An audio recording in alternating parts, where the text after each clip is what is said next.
Lucas capítulo 18, versículos 9 al 14.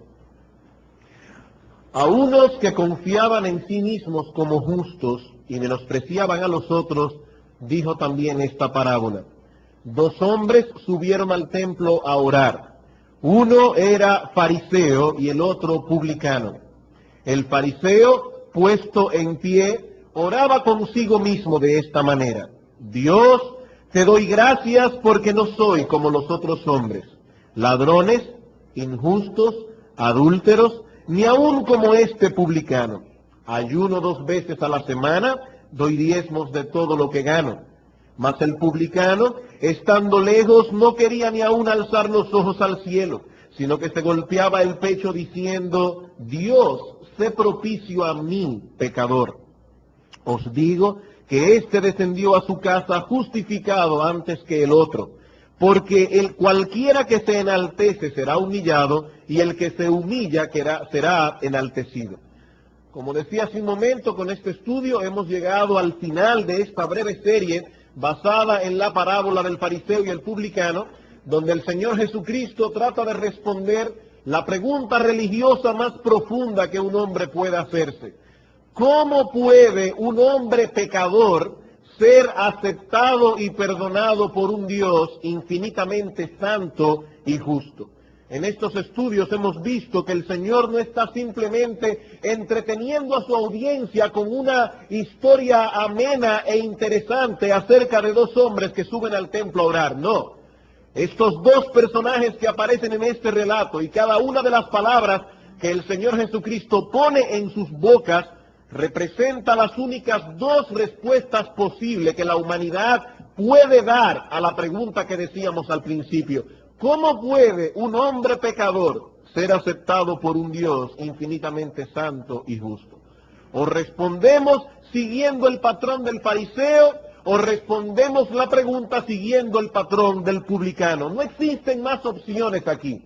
El fariseo representa a todos aquellos que creen que serán aceptados delante de Dios por sus características personales y por su fidelidad en el cumplimiento de sus deberes religiosos. Él espera, el fariseo, que Dios lo acepte en base a sus propias virtudes. El publicano, en cambio, representa a todos aquellos que no ven ninguna virtud en sí mismo que le merezcan aceptación delante de Dios. La única esperanza que tiene el publicano solo puede ser buscada en la provisión que Dios mismo haga para el pecador. El publicano sabe perfectamente que Dios lo aceptaría únicamente en base a la justicia de otro, ya que en él mismo no hay ninguna virtud, ningún mérito, ninguna obra que pueda merecerle tal cosa delante de Dios, el cual es infinitamente santo y justo. ¿Y qué dice Cristo, hermano, acerca de estos dos hombres, acerca del fariseo y acerca del publicano? Cristo dice en el versículo 14, el fariseo regresó a su casa justificado, el fariseo regresó a su casa con la ira de Dios morando sobre él. Y lo que hemos tratado de hacer en esos estudios acerca de esta parábola es explicar de la manera más precisa posible qué quiso decir Cristo cuando afirmó que el publicano fue justificado en la presencia de Dios. Y para poder sintetizar el vasto material que aparece en la Escritura acerca de la justificación, hemos acudido a la definición de fe que aparece en el Catecismo Mayor de Westminster, el cual nos provee la siguiente definición en la pregunta número 70.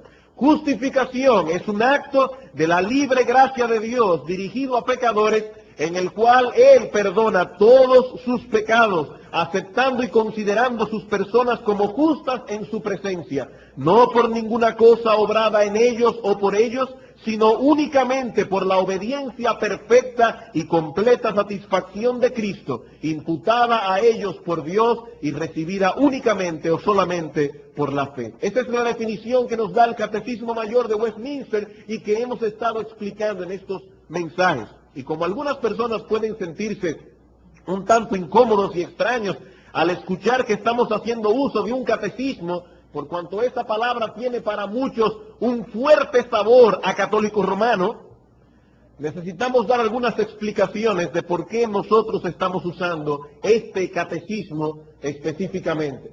Hermanos, un catecismo es simplemente un medio de instrucción para niños y adultos a través de preguntas sencillas y de respuestas sencillas. Y es importante saber que los primeros que usaron catecismos en las iglesias para la instrucción de niños y adultos fueron los reformadores protestantes. Uno de los primeros catecismos que salió a la luz fue el diseñado por Martín Lutero, su catecismo mayor y su catecismo menor. Y los católicos romanos vieron que el éxito tan grande que los protestantes tenían catequizando a sus miembros, que entonces ellos también comenzaron a catequizar a los suyos.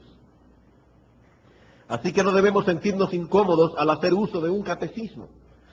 Para nosotros, hermanos, nuestra única regla infalible de fe y práctica es las Sagradas Escrituras, no las confesiones de fe ni los catecismos, pero creemos que las declaraciones de fe son útiles cuando sus enseñanzas están en perfecta consonancia con lo que enseña la Escritura al respecto. Y es precisamente esta, hermanos, la razón por la que podemos usar el Catecismo Mayor de Westminster para definir y sintetizar la enseñanza bíblica sobre la justificación.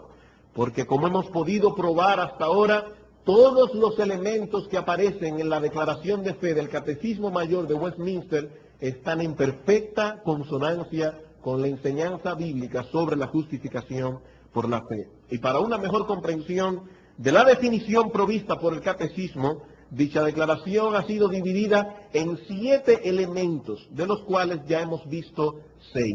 ¿Cuáles son los elementos en que podemos dividir esta declaración de fe? En primer lugar, ¿quién es el autor de la justificación? Dice el Catecismo, es un acto de la libre gracia de Dios. Nosotros hemos pecado contra Dios. Por lo tanto, solo Dios puede tomar la iniciativa de declarar inocente a un pecador. Dios es el autor de la justificación. En segundo lugar, vimos la fuente de la justificación. ¿Qué es lo que mueve a Dios a justificar al impío? Dice el Catecismo, es un acto de la libre gracia de Dios. Dios lo hace por su pura gracia. No hay nada en el pecador que mueva a Dios a justificarnos. Es un acto de la libre gracia de Dios. Somos justificados sin causa. En tercer lugar, vemos en el Catecismo quiénes son los objetos de la justificación. Dice, es un acto de la libre gracia de Dios dirigido a pecadores. Dirigido a pecadores. En Romanos capítulo 4, versículo 5, dice la Escritura que Dios justifica al impío. Son los impíos, los pecadores, los objetos de la obra de gracia de Dios de justificarlos. En cuarto lugar, vimos la esencia de la justificación. Cuando hablamos de que un pecador es justificado, ¿qué es exactamente lo que queremos decir? El Catecismo dice, en primer lugar, que es un acto. Es decir, que la justificación no es un proceso. Como hemos dicho en estos domingos, todas las personas que se encuentran en este templo hoy en la mañana, aquí, están o perfecta y completamente justificados o están perfecta y completamente condenados. Nadie está aquí creciendo en justificación. Nadie está aquí medio justificado. No, la justificación es un acto, no un proceso. Y es un acto que consta de 2 elementos. En primer lugar, es un acto de perdón.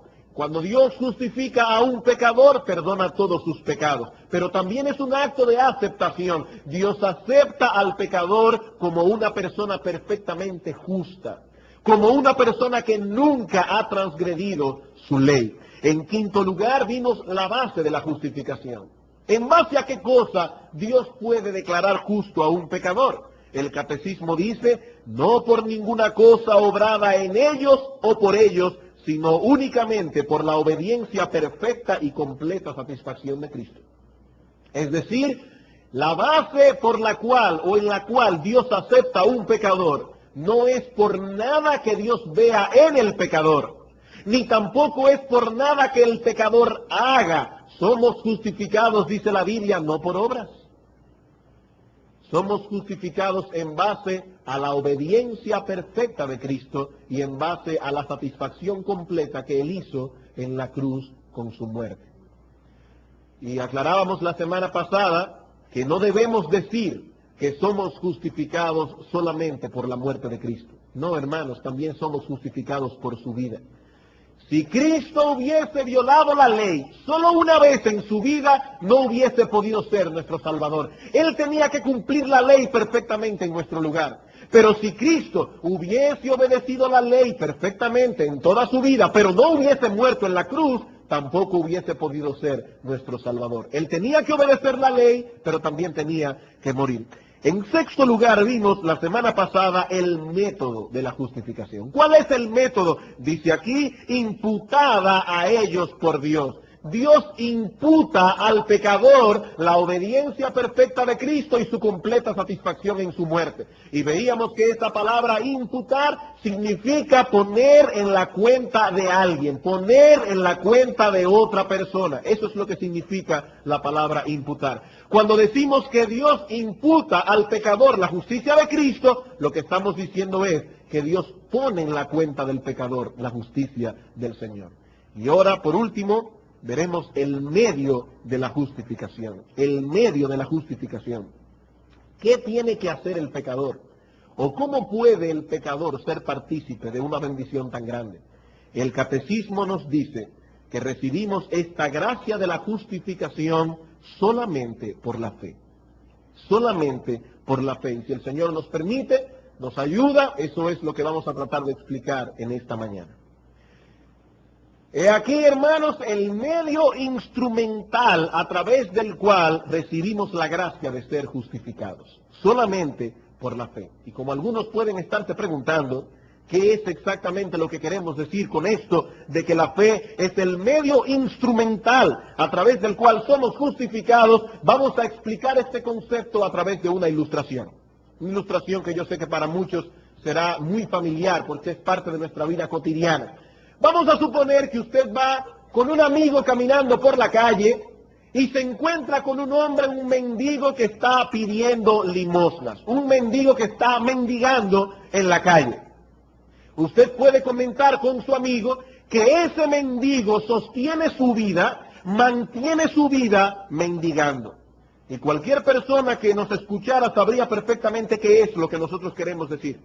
Lo que mantiene la vida de ese mendigo no es mendigar en sí mismo, ¿verdad que no?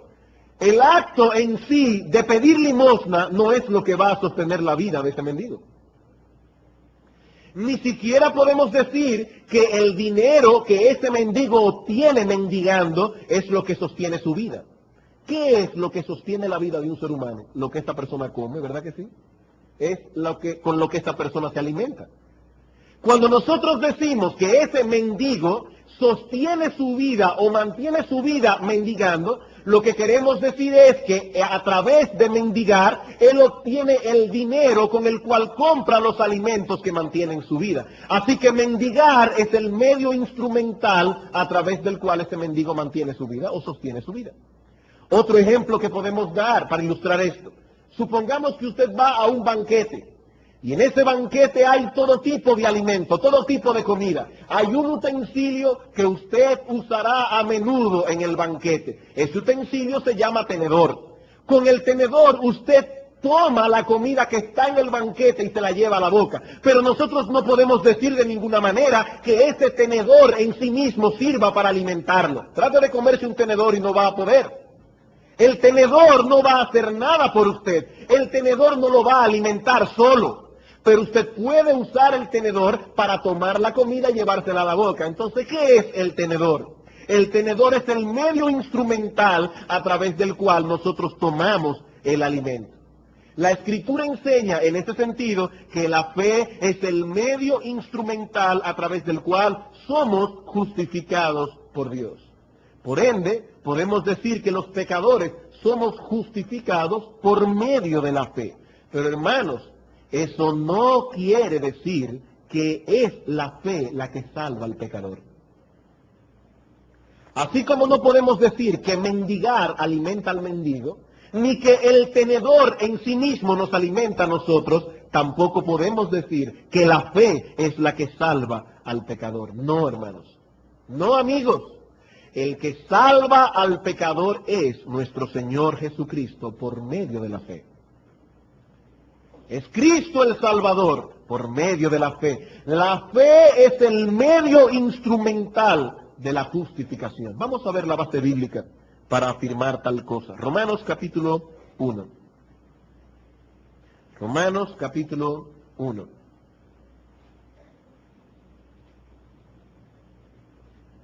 Versículos 16 al 17. Romanos capítulo 1, versículos 16 al 17.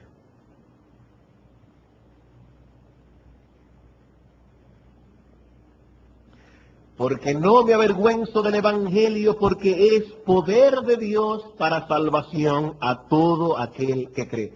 Dice el apóstol Pablo, el Evangelio es el poder, la palabra griega ahí, dunamis, de donde viene nuestra palabra en castellano, dinamita, es algo poderoso para salvar al pecador. Pero ¿cómo, a través de qué medio viene ese poder salvífico al pecador? Dice el Evangelio, el poder aquí es poder de Dios para salvación a todo aquel que cree por medio de la fe. Al judío primeramente y también al griego. Porque en el Evangelio la justicia de Dios se revela por fe y para fe, como está escrito, mas el justo por la fe vivirá. ¿Cómo vivirá el justo? Dice el apóstol Pablo, citando al profeta Habacuc, por medio de la fe. Por medio de la fe vivieron los justos del Antiguo Testamento, por medio de la fe han de vivir los justos del Nuevo Testamento, por medio de la fe únicamente es que Dios ha salvado al pecador desde que Adán cayó en pecado hasta que nuestro Señor Jesucristo regrese otra vez. No piensen, hermanos, que Dios tenía un método diferente en el Antiguo Testamento para salvar al pecador. No, de ninguna manera. La salvación siempre ha sido y será por medio de la fe. Romanos capítulo 3, versículo 21 al 22. Romanos capítulo 3, versículos 21 al 22. Pero ahora, aparte de la ley, se ha manifestado la justicia de Dios, testificada por la ley y por los profetas. La justicia de Dios por medio de la fe para todos los que creen en Él. ¿La justicia de quién, hermanos? No la justicia del pecador que deposita su fe, sino la justicia de Dios que obtenemos por medio de la fe. Así que vemos una vez más que la base de nuestra justificación no es nuestra fe. La base de nuestra justificación se encuentra en la persona y la obra de nuestro Señor Jesucristo. Por lo tanto, Cristo es nuestro Salvador, no nuestra fe. Pero la fe es el medio instrumental a través de la cual participamos de esa obra de redención. Romanos capítulo 3, versículo 28. Y debo afirmar que estamos citando solamente algunos textos. Romanos capítulo 3, versículo 28. Concluimos pues que el hombre es justificado por fe sin las obras de la ley. Somos justificados por fe, y el apóstol Pablo añade, para que nadie se confunda en este punto, sin las obras de la ley. Hermanos, la fe no es una obra que nos merece algún mérito delante de Dios. Alguien puede pensar, bueno, la salvación es por fe porque la fe es la única obra que Dios acepta como buena y válida. No, somos salvos por fe porque la fe es el único acto del hombre que no es una obra. Somos salvos por fe precisamente para que no sea por obras. Romanos capítulo 5, versículo 1. El apóstol Pablo concluye su discusión diciendo, justificados pues por medio de la fe, tenemos paz para con Dios por medio de nuestro Señor Jesucristo. Justificados por medio de la fe. Y los apóstoles enfatizaron este punto doctrinal en su predicación del Evangelio vez tras vez. Cuando el apóstol Pedro visitó la casa de Cornelio y predicó el Evangelio a estas personas, les dijo lo siguiente: de hablando de Cristo, dan testimonio todos los profetas que todos los que en Él creyeren recibirán perdón de pecados. Y recuerden que el perdón de pecados es uno de los elementos incluidos en la justificación. Todos los que en Él creyeren. Cuando el carcelero de Filipos le preguntó al apóstol Pablo y a Silas, señores, ¿qué puedo hacer para ser salvos? ¿Qué les dijeron Pablo y Silas? Bueno, tú debes a partir de ahora comenzar a ir a misa. O tú debes a partir de ahora comenzar a dar limosnas. O tú debes a partir de este momento comenzar a cumplir los 10 mandamientos. ¿Qué fue exactamente con lo que respondieron Pablo y Silas al carcelero de Filipos? Le dijeron, cree en el Señor Jesucristo y serás salvo. Y en Efesios capítulo 2, versículos 8 y 9, el apóstol Pablo sintetiza todo esto diciendo que la salvación es por fe, no por obras, para que nadie se gloríe.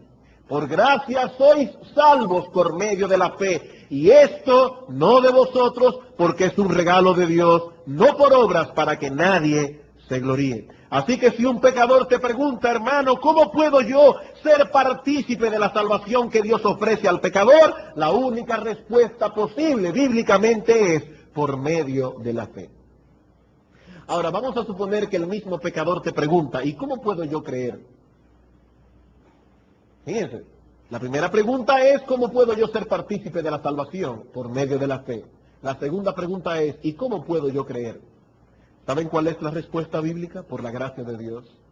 Por la gracia de Dios. En Hechos capítulo 18, versículo 27, dice hablando de Apolos, y queriendo él pasar a Acaya, los hermanos le animaron, y escribieron a los discípulos que le recibiesen, y llegado él allá, fue de gran provecho a los que por la gracia habían creído. ¿Por qué tú has creído en Cristo, hermano, que te encuentras en esta iglesia en esta mañana? Porque la gracia de Dios actuó en ti. Y tu fe es una manifestación de la obra que la gracia divina ha hecho a tu favor. Somos justificados únicamente por medio de la fe. Vemos entonces, hermanos, una vez más, que la declaración del Catecismo Mayor de Westminster sobre la justificación es bíblica en todo el sentido de la palabra. Pero alguien puede estarse preguntando en esta mañana, ¿y por qué somos justificados por fe? ¿Por qué no somos justificados por otra de las obras de la gracia divina en el pecador? Por ejemplo, el amor. La gracia de Dios actúa en el hombre para darle amor. O la gracia de Dios actúa en el hombre para darle arrepentimiento. ¿Por qué no dice en ningún lugar de la Escritura que el pecador es justificado por medio del amor? ¿O por qué no dice en lugar de la Escritura que el pecador es justificado por medio del arrepentimiento? ¿Por qué somos justificados solamente por la fe? ¿Es acaso que la fe es mayor que el amor, por ejemplo? ¿Es la fe mayor que el amor? En 1 Corintios capítulo 13 dice, ahora permanecen la fe, la esperanza y el amor. Estos tres, pero el mayor de ellos no es la fe, el mayor de ellos es el amor. Va a haber un momento en nuestras vidas cuando seamos glorificados que ya no necesitaremos más la fe, andaremos por la vista, pero siempre necesitaremos el amor. El amor perdura por siempre, así que el amor es una gracia más noble y más excelente que la fe. ¿Por qué entonces somos justificados solamente por la fe? ¿Saben por qué, hermanos y amigos? Porque la fe es la única gracia de Dios que es totalmente receptiva. El amor, el arrepentimiento son gracias activas, pero la fe es totalmente receptiva. La fe es una mano desnuda que no tiene nada que ofrecer a Dios y que se extiende la mano vacía solamente para recibir al Cristo que Dios nos ofrece en su Evangelio. Por eso dice Juan capítulo 1 versículo 12, mas a todos los que le recibieron, a los que creen en su nombre, les dio potestad de ser hechos hijos de Dios. Por medio de la fe nosotros recibimos al Cristo que Dios nos ofrece en el Evangelio y a cambio no le devolvemos nada a Dios. ¿Se dan cuenta? A cambio no le devolvemos nada a Dios. La fe es una mano desnuda que se extiende humildemente, yo diría humillantemente, para recibir lo que Dios nos ofrece en el Evangelio. Si volvemos al ejemplo del mendigo, cuando decimos que él extiende su mano para recibir lo que el hombre le da al mendigo, no estamos minimizando el uso de las otras partes de su cuerpo. El mendigo tiene que usar sus pies para ir caminando ahí a la 27 de febrero para pararse a pedir. Él tiene que usar sus pies y él tiene que usar sus ojos para ver lo que la persona le está ofreciendo gratuitamente, pero nosotros decimos, él extiende su mano. ¿Por qué? Porque la mano es el instrumento por excelencia a través del cual el mendigo obtiene el alimento o el dinero que le están ofreciendo. O cuando nosotros decimos que nosotros comemos con el tenedor, nosotros no estamos minimizando el uso del plato, nosotros no estamos minimizando el uso del cuchillo con el cual partimos la carne, nosotros no estamos minimizando el uso de la mesa y el uso de la silla en la cual nos sentamos, pero es el tenedor, el medio instrumental por excelencia a través del cual nos llevamos el alimento a la boca. De la misma manera es solamente por la fe que el pecador puede recibir a Cristo sin devolver nada a cambio. Por eso, hermanos, es que somos justificados por medio de la fe. Así que cuando nosotros decimos que la fe es el medio instrumental a través del cual somos justificados, hermanos, oigan esto con atención, no estamos diciendo que el pecador no debe venir humillado y arrepentido delante de Dios. Nosotros no estamos minimizando la humillación. Nosotros no estamos minimizando el arrepentimiento. El pecador debe venir humillado y debe venir arrepentido, pero en ningún lugar de la Escritura dice somos justificados por medio de la humillación. En ningún lugar de la Escritura dice somos justificados por medio del arrepentimiento. En todo el Nuevo Testamento dice somos justificados por medio de la fe. Y habiendo establecido entonces esta base bíblica para la declaración doctrinal del catecismo, vamos ahora a ver 3 observaciones finales al respecto. Al decir finales no estamos diciendo que estamos acabando, sino que es lo último que vamos a ver. 3 observaciones finales con respecto a este tema de la justificación por la fe. En primer lugar debemos insistir en el hecho de que somos justificados por medio de la fe sola. Cuando Martín Lutero estaba estudiando la epístola a los romanos y él estaba luchando con su alma porque él decía, ¿cómo puedo yo ser aceptado por un Dios infinitamente justo? Y se topó con Romanos capítulo 1, versículos 16 al 17, donde dice que el pecador es justificado por la fe. Él escribió en su Biblia, por la fe sola. Sola. En español, la palabra sola es una palabra tan pequeña que solo consta de 4 letras. S-O-L-A. Sola. Pero esa pequeñita palabra hace una enorme diferencia entre el cristianismo bíblico y las sectas pseudo-cristianas. Esa pequeñita palabra hace una diferencia enorme entre el cristianismo bíblico y las sectas pseudo-cristianas. Hermanos, ninguna de las sectas que se amparan en el cristianismo niegan que la fe tenga un lugar de importancia en la justificación del pecador. Ninguna secta niega eso. Católicos, adventistas, mormones, testigos de Jehová, todos ellos afirman la importancia de creer. Ellos no minimizan la preponderancia de la fe en la justificación del pecador. Pero ninguna de esas sectas llegan al punto donde la Biblia llega. Ninguna de esas sectas llegan al punto donde la Biblia llega. La Biblia no solo enseña que somos justificados por medio de la fe, sino que la Biblia añade que somos justificados por la fe sola. Por la fe sola. Era precisamente en este punto donde los judaizantes torcían la enseñanza de los apóstoles con respecto a la justificación. Los judaizantes no le decían a los hermanos de la iglesia, ustedes no necesitan a Cristo. No, ellos afirmaban que el creyente necesita a Cristo. Los judaizantes tampoco decían a los hermanos, ustedes ya no tienen que creer. No, ellos también afirmaban que el pecador debía creer. Lo que los judaizantes hacían era añadirle algunas cosas a la fe. En Hechos capítulo 15, versículo 1, vemos el problema tan tremendo que los judaizantes causaron en la iglesia primitiva. Dice aquí, Hechos 15, 1, entonces algunos que venían de Judea enseñaban a los hermanos, si no os circuncidáis conforme al rito de Moisés, no podéis ser salvos. ¿A quiénes decían esto los judaizantes? A los hermanos, a los que ya habían creído en Cristo. Ellos decían, está bien que ustedes hayan creído en Cristo, pero les falta algo. Ahora ustedes deben circuncidarse conforme al rito de Moisés. ¿Y cuál fue la declaración o la conclusión a la que llegaron los hermanos de la iglesia primitiva? Versículo 6. Versículo 6 al 11. Y se reunieron los apóstoles y los ancianos para conocer de este asunto. Y después de mucha discusión, Pedro se levantó y dijo, varones hermanos, vosotros sabéis cómo ya hace algún tiempo que Dios escogió que los gentiles oyesen por mi boca la palabra del Evangelio y creyesen. Y Dios, que conoce los corazones, les dio testimonio dándoles el Espíritu Santo lo mismo que a nosotros.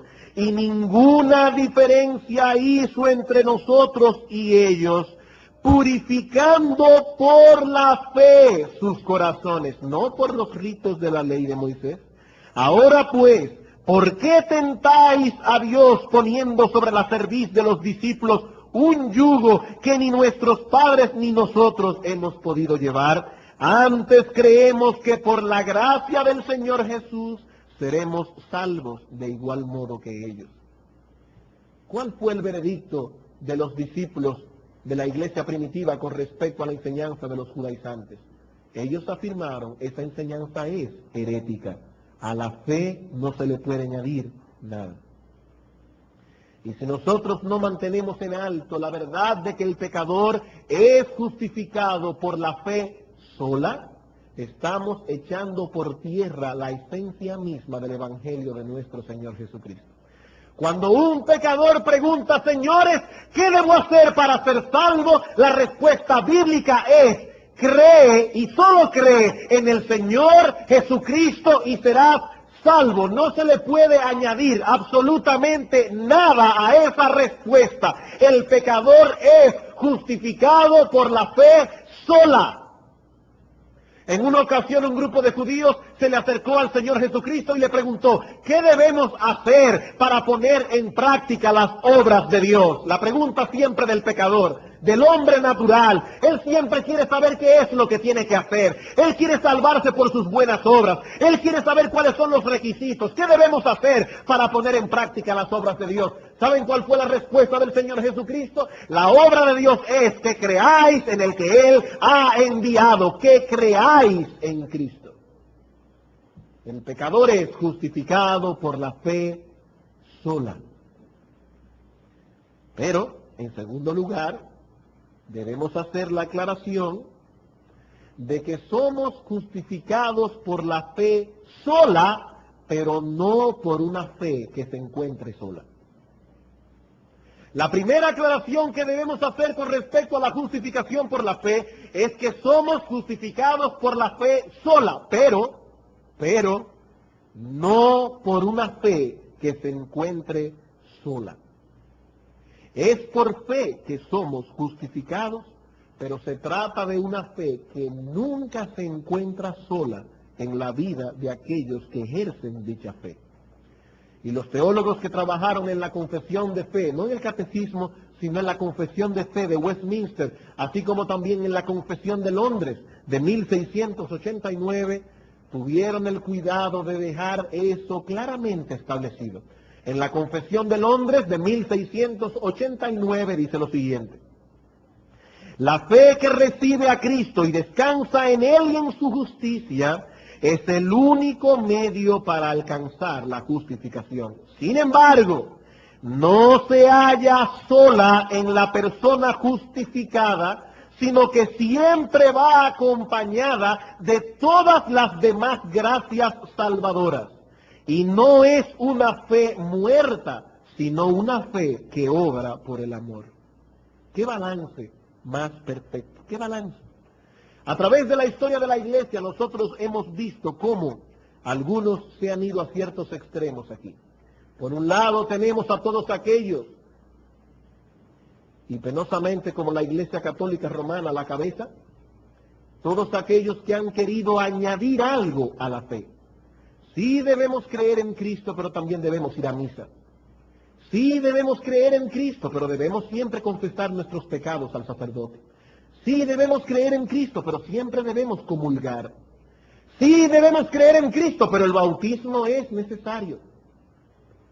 Debemos creer en Cristo más una serie de elementos. No, somos justificados por la fe sola. Pero en el otro extremo están aquellos que dicen, no, somos justificados por la fe sola. Tan sola esa fe que el pecador puede venir a Cristo sin arrepentimiento. Tan sola esa fe que el pecador puede venir a Cristo sin un deseo real de obedecer sus mandamientos. Tan sola esa fe que el pecador puede venir a Cristo sin ninguna convicción de pecado. El pecador es justificado por la fe sola. No, amigo, no. La fe que justifica al pecador, de acuerdo a la declaración de la misma Biblia, es una fe que nunca viene sola. Usando el lenguaje de los teólogos de la Confesión de Londres, es una fe que siempre se encuentra acompañada, en buena compañía, en la compañía de todas aquellas gracias salvíficas. Esa es la enseñanza de Santiago, sobre todo en el capítulo 2. Aparentemente Santiago estaba escribiendo a un grupo de personas que estaban enarbolando esta bandera de la fe sola. Y Santiago tiene que hacer algunas aclaraciones al respecto, sobre todo en el capítulo 2, versículo 14 en adelante. Dice Santiago, hermanos míos, ¿de qué aprovechará si alguno dice que tiene fe y no tiene obras? Y él se pregunta, ¿podrá la fe salvarle? ¿Cuál es la respuesta que Santiago espera que sus lectores le den? No. ¿Podrá una fe sin obras salvarle? No. Y si un hermano o una hermana están desnudos y tienen necesidad del mantenimiento de cada día, y alguno de vosotros les dice, id en paz y calentaos y saciaos, pero no les dais las cosas que son necesarias para el cuerpo, ¿de qué aprovecha? Así también la fe, si no tiene obras, es muerta en sí misma. Y en el versículo 26, el apóstol Santiago lo ilustra, porque como el cuerpo sin espíritu está muerto, así también la fe sin obras está muerta. Un cuerpo solo, inerte, sin espíritu, sin alma, es un cuerpo muerto. De igual modo, una fe sin obras es una fe muerta. Y una fe muerta no puede darle vida espiritual a nadie.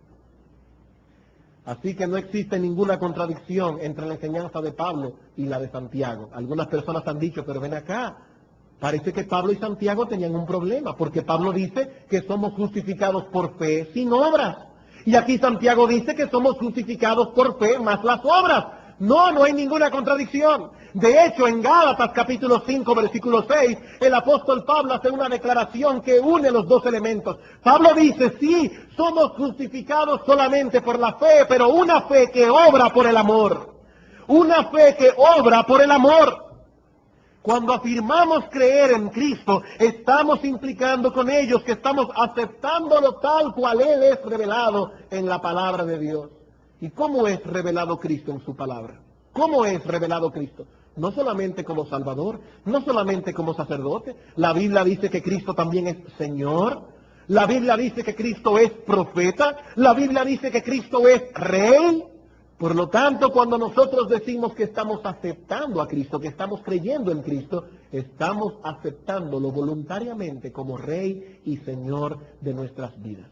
Y como Él mismo dice en Mateo capítulo 7, versículo 21, no todo el que me dice Señor, Señor, entrará en el reino de los cielos, sino el que hace la voluntad de mi Padre que está en los cielos. Y en Lucas capítulo 6, Él se pregunta, ¿por qué me llamáis Señor, Señor, y no hacéis lo que yo digo? Sí, somos justificados por la fe sola, pero cuando creemos en Cristo, estamos deponiendo voluntariamente nuestra voluntad por la voluntad de Él. En tercer lugar, y por último, hemos visto ya, somos justificados por la fe sola. En segundo lugar, somos justificados por una fe que nunca está sola. Y en tercer lugar, debemos añadir que la fe que justifica al pecador tanto puede ser una fe fuerte como una fe débil. La fe que justifica al pecador tanto puede ser una fe fuerte como una fe débil.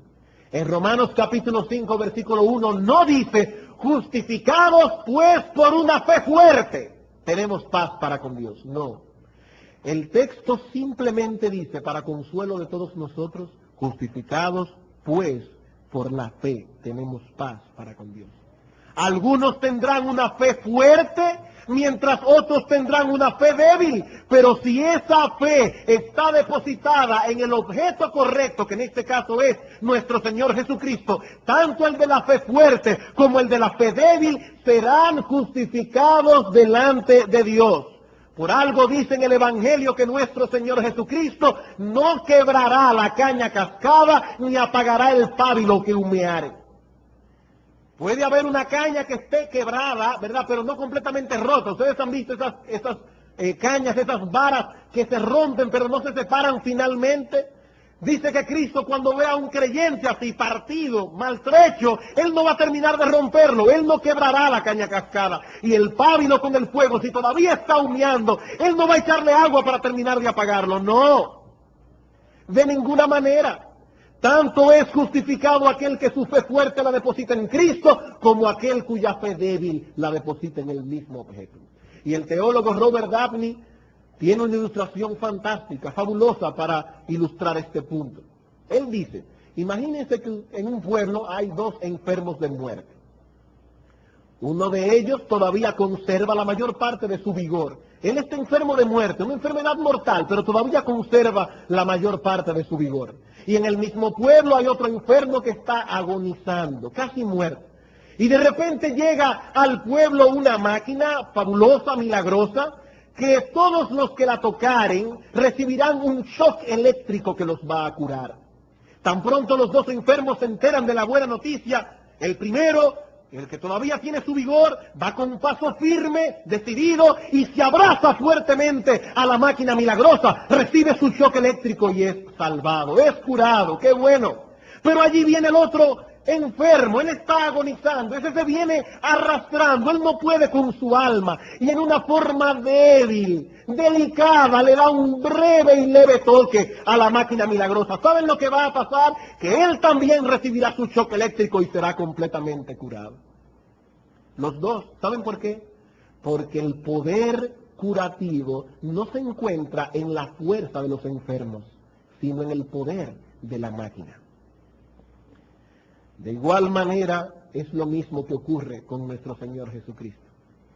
Hermanos, es una buena noticia saber que el poder de salvación no se encuentra en el tamaño de la fe del pecador, sino en el objeto en el que esa fe es depositado. El poder para salvar está en Cristo, no en nuestra fe.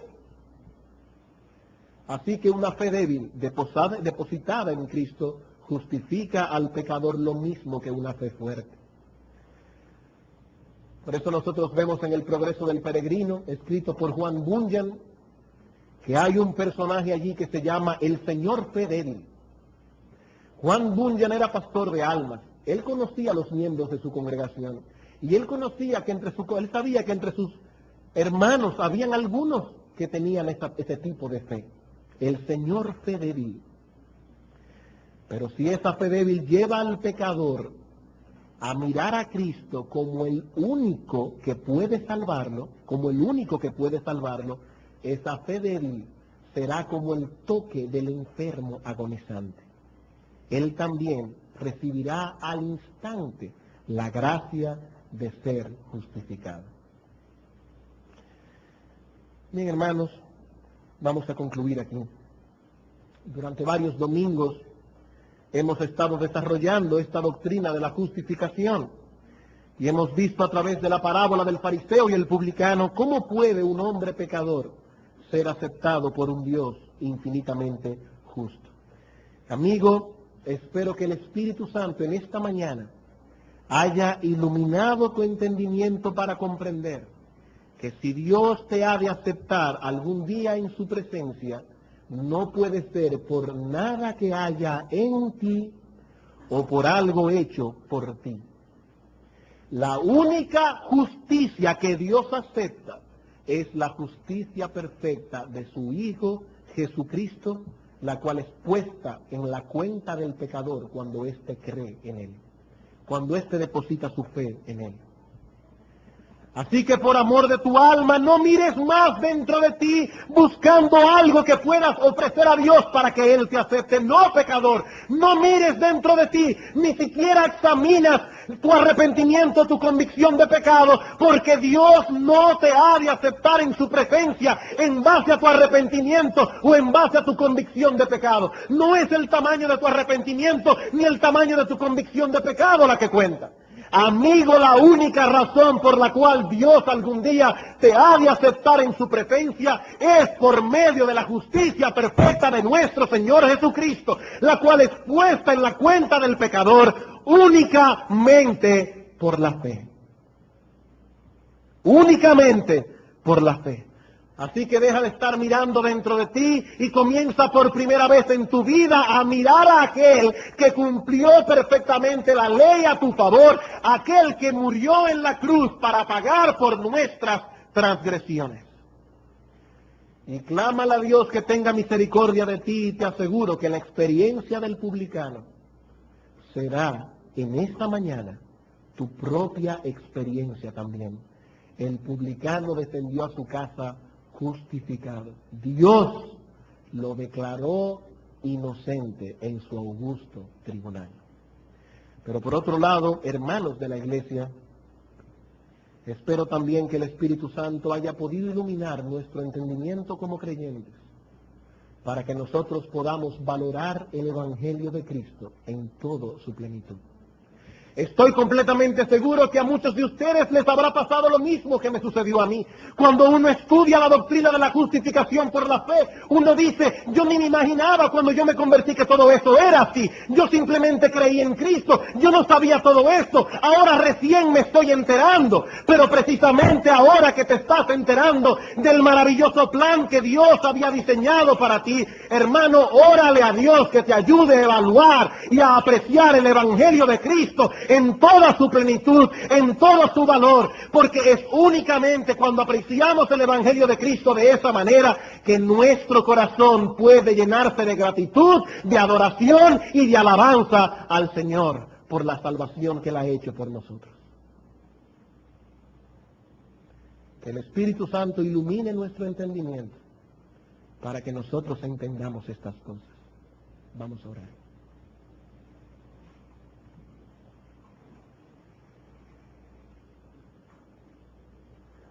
Te damos las gracias, oh Señor, por tu palabra. Gracias también por habernos sostenido a lo largo de esta serie acerca de la justificación por la fe. Gracias, oh Señor, porque algunos han encontrado la ciudad de refugio que es nuestro Señor Jesucristo durante estos domingos. Te pedimos por ellos, oh Señor, para que ellos puedan perseverar en esa fe, para que ellos puedan, oh Señor, continuar ahora creciendo en gracia, para que sus vidas puedan dar testimonio de que ellos realmente han conocido al Señor Jesucristo y han sido completamente perdonados y aceptados por ti. Y te pido también por nuestra iglesia, oh Señor, por nosotros, que hace tanto tiempo habíamos hecho esta decisión, que tú nos ayudes a comprender el Evangelio del Señor en toda su plenitud, para que apreciándolo y valorándolo, nuestros corazones se llenen de gratitud, de adoración, de alabanza y de servicio a nuestro Señor Jesucristo. Gracias, oh Señor, por tu palabra. Tráenos esta tarde a seguir escuchando palabra tuya y tráenos con un corazón y un oído abiertos para saber lo que tú quieres para nosotros. Te lo pedimos en el nombre de Jesús. Amén.